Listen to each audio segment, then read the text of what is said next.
आदाब, नमस्कार। जो इंडिया में आपका इस्तकबाल, आप देख रहे हैं इलेक्शन नज़दीक से।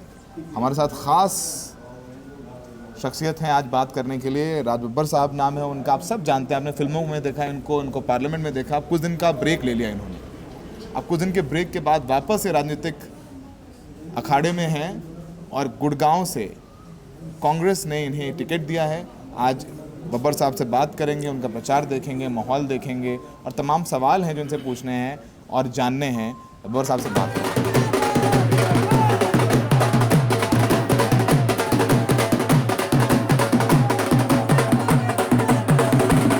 बब्बर साहब, बहुत दिन बाद आपसे मुलाकात हो रही है। पॉलिटिक्स से कुछ दिन के लिए आप दूर चले गए, क्या वजह रही? थोड़ा सबैटिकल ली, छुट्टी ली, क्या मसला रहा? दरअसल देखिए, इसमें तो कोई दो राय नहीं। मैंने थोड़ा सा अपने आप को रिवाइव करने की कोशिश की। मैं 2019 के बाद मैंने सोचा थोड़ा काम कर लेता हूँ, तो थोड़ा सा जहनी तौर पे अपने आप को तैयार कर लूँगा। तो मैंने 2-4 फिल्में, सीरीज़ वगैरह एक आध की, और उसके बाद मैं अभी प्लान नहीं कर रहा था कि मैं चुनाव लड़ूंगा या चुनाव में खड़ा हूँगा। पर ऐसा इत्तेफाक हुआ कि मुझे लगा कि नहीं, ये इस वक्त हमें पार्टी के साथ में खड़ा होना बनता है। और मैंने जितना जीवन जो है सिनेमा को दिया, वो अभी भी दे रहा हूँ। लोगों ने मुझे, मेरे फिल्म इंडस्ट्री के लोगों ने मुझे प्यार दिया। मैं जब गया इतने वर्षों के बाद में, तो फिर से मुझे काम मिलना शुरू हुआ। लेकिन मुझे ये भी लगा कि मैंने 26 साल सक्रिय राजनीति को दिए हैं, और इस वक्त मेरा ये फ़र्ज़ बनता है कि जिन उसूलों के लिए मैं सारी ज़िंदगी खड़ा रहा हूँ, उनको मैं दोबारा से अपने आप को मजबूत करूँ और दोबारा जो है सक्रिय राजनीति में जाऊँ। मेरा चुनाव लड़ने का इरादा नहीं था, लेकिन चुनाव में सक्रियता निभाने का इरादा था।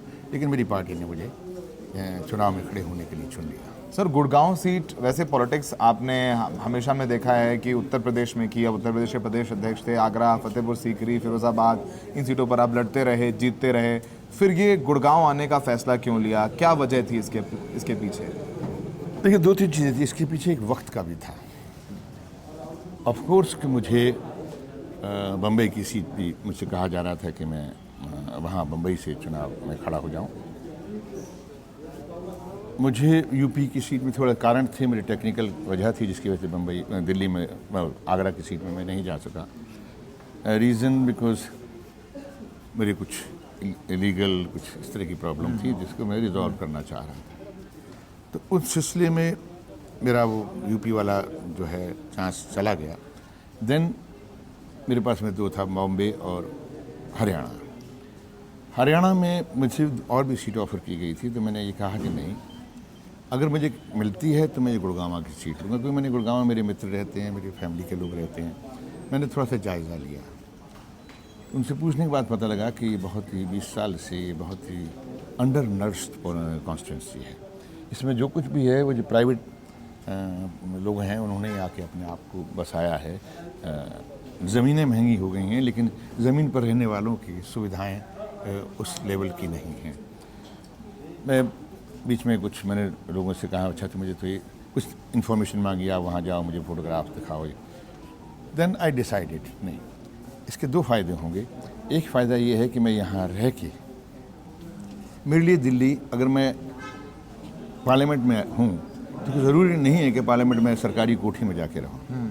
मैं यहाँ से भी 40 मिनट में अपने पार्लियामेंट पहुँच सकता हूँ, 45 मिनट। सो आई थॉट कि यहाँ पर जो है एक कम्युनिकेशन गैप है उनके जनप्रतिनिधि का और जनता का।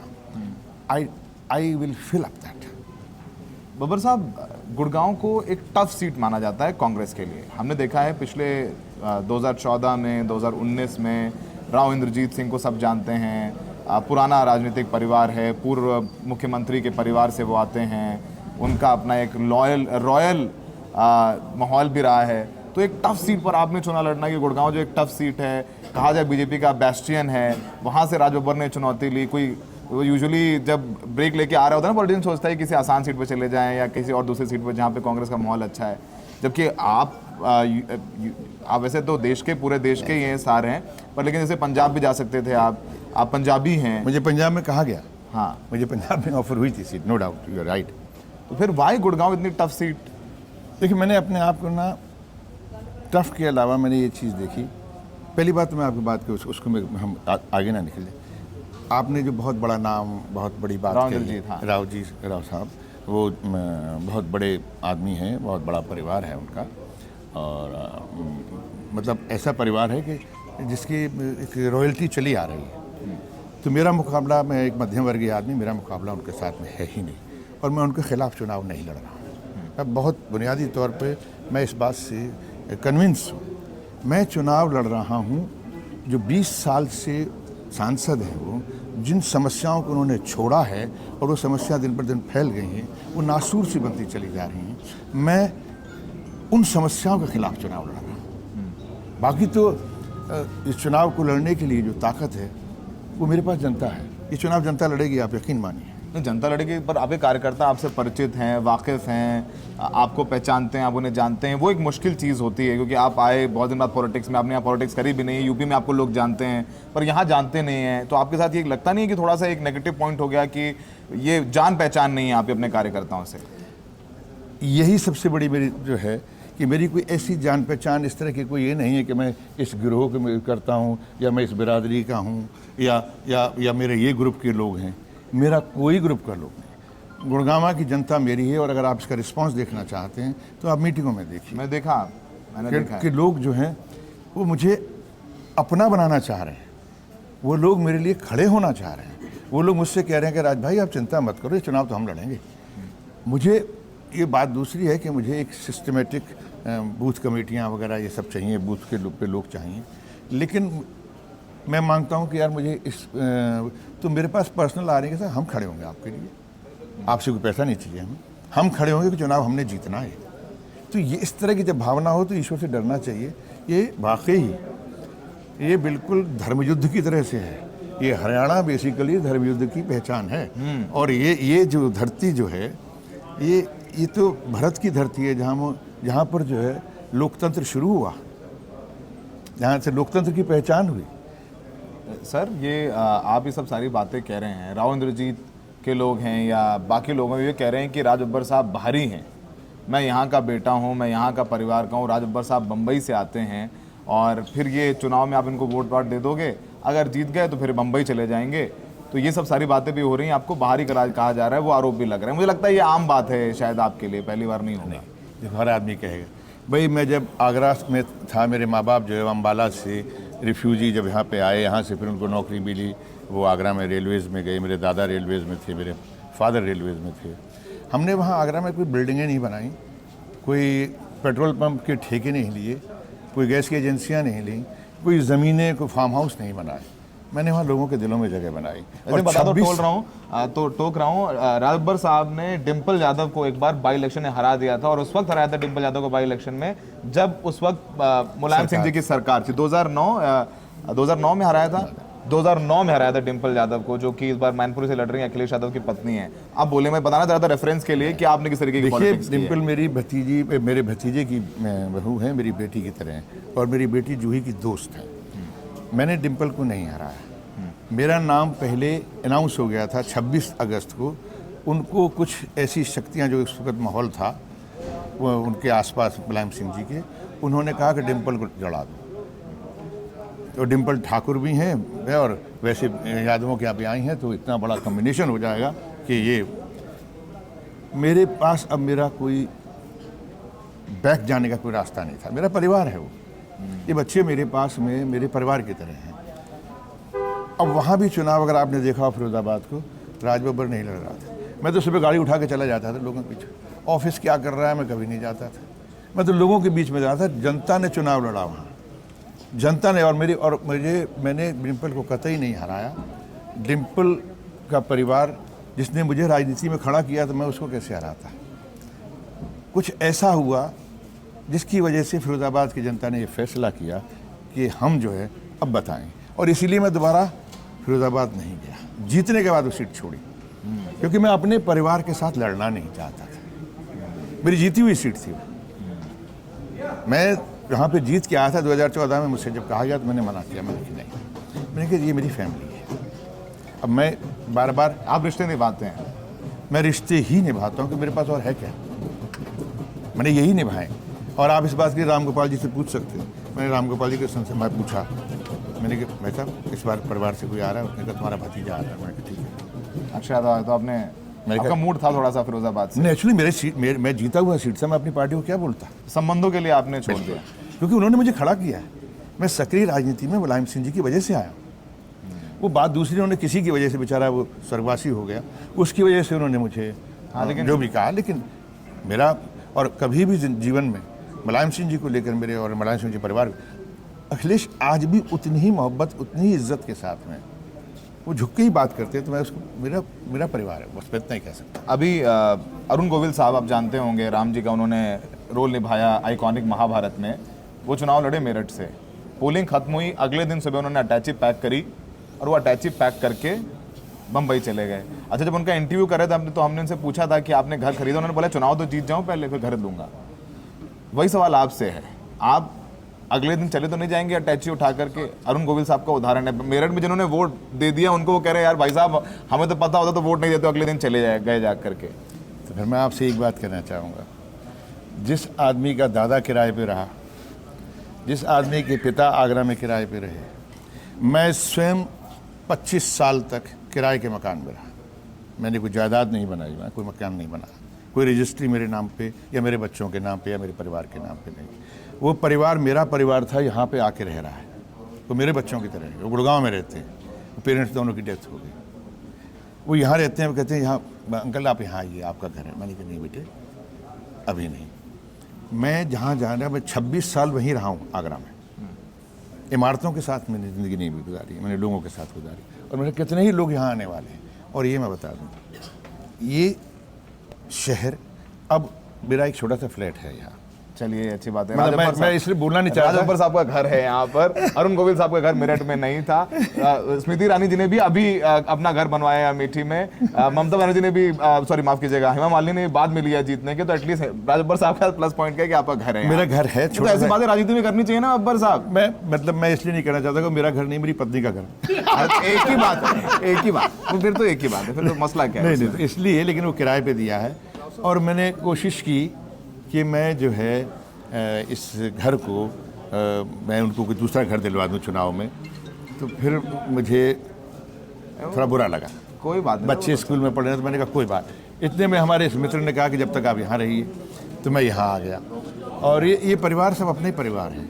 और जहाँ मैं आपको इतना बहुत बता दूँ, नहीं आओ एक बार राहुल साहब बताइए, बोले। हाँ बिल्कुल बोला कि मेरे मित्र ने खुद आके, मैंने इनसे नहीं मांगा, इन्होंने खुद ऑफर किया, इनका घर है कि आप कमाल कर रहे हैं, ये चाबी रखिए, घर लीजिए।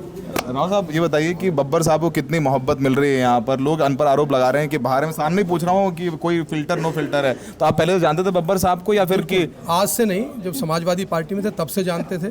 और ये हम नहीं जानते, गुड़गांव शहर की जनता जानती है और इनसे अपार मोहब्बत है। और सर, आप ये जो आरोप कहते हैं बाहरी वो ये बाहरी नहीं, ये लोगों के दिल में रहते हैं। और आज से नहीं रहते, जब सांसद नहीं थे तो फिल्मों के जरिए लोगों के दिलों में रहते थे, अपने व्यवहार से रहते थे। आपके फोन उठाते थे? सबके फोन उठाते, मेरे नहीं। एक आम नागरिक भी ये रात को कैंपेन करके 2 बजे घर आते हैं, 2:30 बजे घर आते हैं, इसी मुस्कुराहट के साथ हर आदमी से मिलते हैं। सुबह जब घर से निकलते हैं तब भी यही मुस्कुराहट होती है। और जो लोगों से प्यार मिलता है, जो एनर्जी गुड़गांव लोकसभा क्षेत्र में लोगों से मोहब्बत मिल रही है, रात को 2:30 बजे भी इसी मुस्कुराहट के साथ लोगों से बात करते हैं। इनसे लोगों से मिलने के लिए सुबह 6 बजे लोग आना शुरू होते हैं, रात को 2 बजे तक मिलते हैं। एक एक्सेसिबिलिटी की प्रॉब्लम आपके साथ शायद नहीं है, मुझे ये पता है, ये पता है। तो मतलब फिर आप अरुण गोविल जी की तरह अगले दिन बैग उठा के नहीं जाएंगे बम्बई? एक चीज़ मैं कहना चाहता हूँ, मैं बीच में आपको रोका कि गुड़गांव लोकसभा क्षेत्र जो है, इन्होंने अभी तक एक ऐसा सांसद देखा जिसको ढूंढना पड़ता है, जिससे बात करने के लिए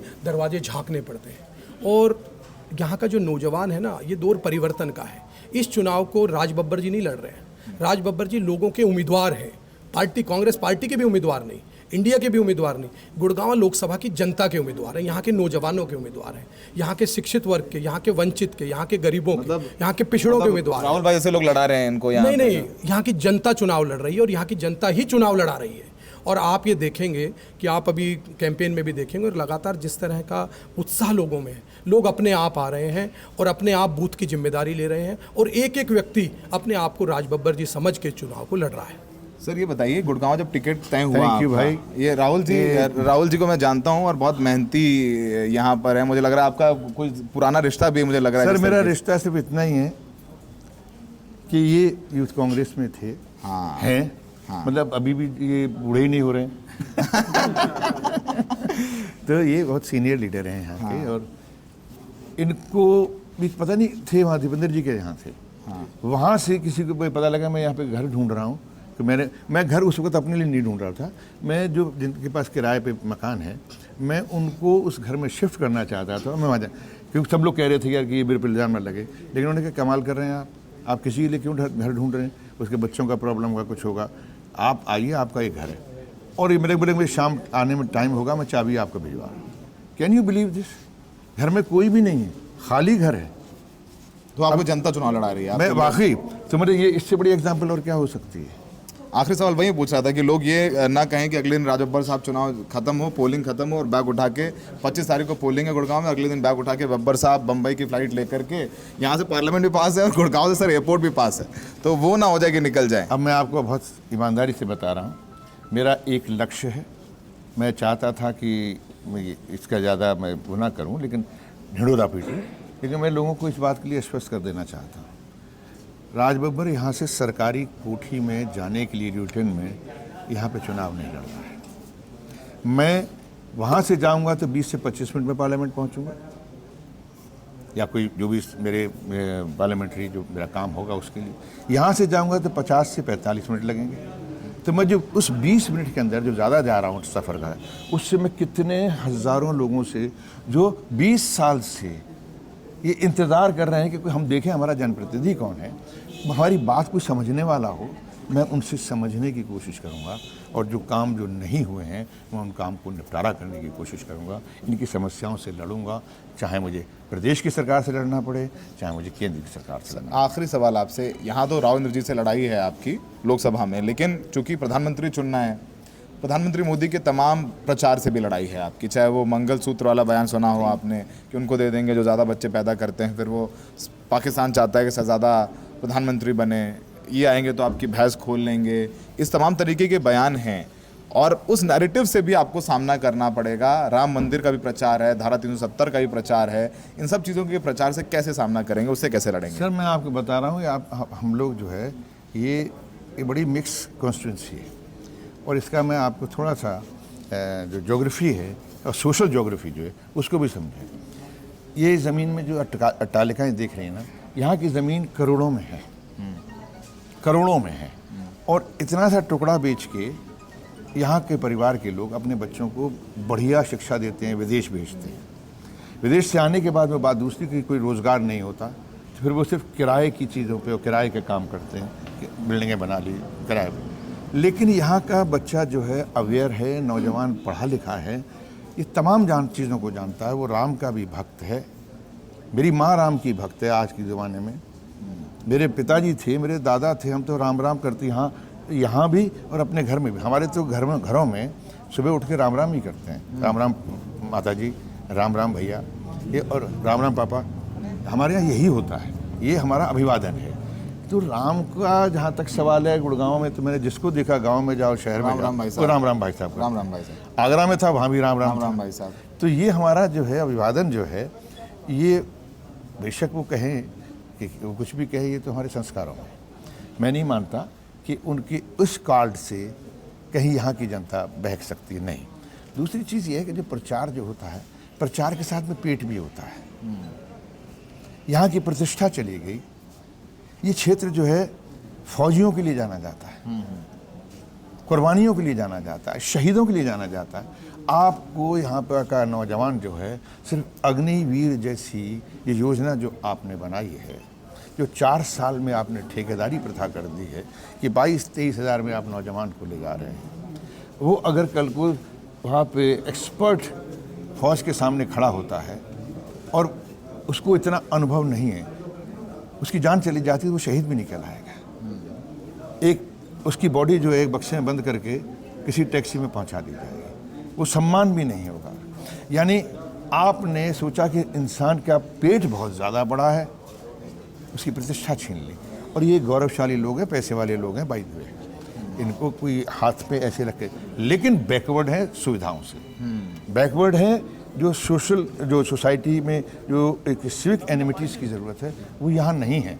ये बड़ी बड़ी अट्टालिकाओं में भी अगर आप आए हैं गुड़गांव में तो प्लीज़ आप शहर को, यहाँ तो बारिश होती है, आपको पता है यहाँ जब बारिश होती है ना तो यहाँ कमर तक पानी भर जाता है। जी हाँ। मतलब मेगा सिटी है यहाँ पर जो है जिंदगी रुक जाती है 2 घंटे की जबरदस्त बारिश में। मतलब इसे मिलेनियम सिटी कहते हैं। बस स्टैंड नहीं है यहाँ, आपको दुनिया पता का है सारी चीज़। बहुत सबसे बड़े से बड़े दफ्तर यहाँ पर हैं जो इसकी पहचान होती है। क्या बोलते होंगे फ़ोन पे, we cannot go to the office because today is the heavy rain, We cannot drive to office and we don't have a boat. अब यहाँ पर रैपिड रेल है, 10 साल पहले उसके सारा ज़मीनें एक्वायर हो गई, उसके ज़मीनों के मुआवजा दे दिया गया, लेकिन 10 साल से वहाँ पर रोक के रखी है। तो जो रुकावट, मैंने कहा ना, मेरी लड़ाई इन रुकावटों से है जो 10 साल से नहीं खुल पाई, और वो इसलिए जनता लड़ रही है और मुझे सामने कर रही है। हमने राजभर साहब से बात की और राजभर साहब से हम लोग लगातार बात करते रहेंगे, एक दिन के कैंपेन में भी चलेंगे इनके साथ।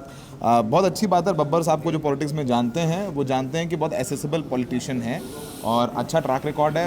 अब गुड़गांव की एक कठिन सीट पर ये उम्मीदवारी है इनकी कांग्रेस पार्टी से, वो जनता तय करेगी। 25 तारीख को 25 को हरियाणा में मतदान है और उस दिन ईवीएम पे इनकी किस्मत सील हो जाएगी। और ये कह रहे हैं कि ये कभी लटियंस में जाके नहीं रहेंगे चुनाव जीतने के बाद, अगर जीतेंगे तो यहीं गुड़गांव में। वैसे भी यहीं रहूँगा, जो अदरवाइज भी रहूँगा, और जीतने के बाद भी यहीं रहूँगा।